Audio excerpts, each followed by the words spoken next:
ఆర్టీసీలో మహిళలకు ఉచిత ప్రయాణం హామీని దక్షిణాది రాష్ట్రాల్లో ఉన్న సమస్యలను అధ్యయనం చేసి అమలు చేస్తామని రవాణా శాఖ మంత్రి రాంప్రసాద్ రెడ్డి తెలిపారు.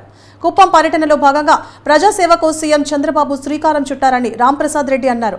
కుప్పం బస్టాండ్ ఆధునీకరణకు చర్యలు చేపట్టి అధునాతన వసతుల కల్పనకు చర్యలు తీసుకుంటామన్నారు. గత ప్రభుత్వం కొన్ని డిపోలను నాశనం చేసిందని విమర్శించారు. గత 5 ఏళ్లలో ఆర్టీసీలో విధ్వంసం జరిగిందని, కొత్త బస్సులు లేక డొక్కు బస్సులు ఉపయోగించి ప్రజల ప్రాణాలతో చెలగాటమాడిందని మంత్రి మండిపడ్డారు.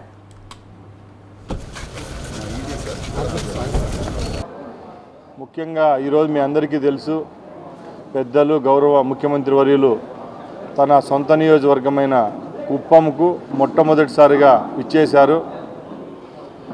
ఇక్కడ కుప్పం ప్రజల యొక్క కళ్ళల్లో ఆనందం చూసేదానికి ఏ విధమైన చర్యలు చేపడితే రాబోయే 5 సంవత్సరాల్లో దిగ్విజయంగా ఈ నియోజకవర్గాన్ని అభివృద్ధి చేయవచ్చో ఆ కార్యక్రమాలన్నీ ఎలాగ చేపడతామో నిన్న ముఖ్యమంత్రి గారు బహిరంగ సభలో మీ అందరికీ వివరించడం జరిగింది.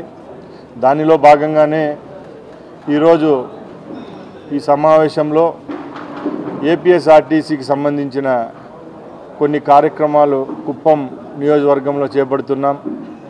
రాష్ట్ర రవాణా మంత్రిగా ఇక్కడ ఈ సమావేశంలో నేను కొన్ని మీ దృష్టికి తీసుకొస్తున్నా. ముఖ్యంగా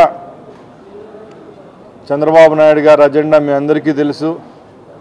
ఏ విధమైన సేవలు అందిస్తే ప్రజలు సంతోషంగా ఉంటారో, ప్రజలకు మెరుగుగా అలాగే అందుబాటులోకి తెచ్చేదానికి ప్రయత్నించే ఉద్దేశంతో కుప్పం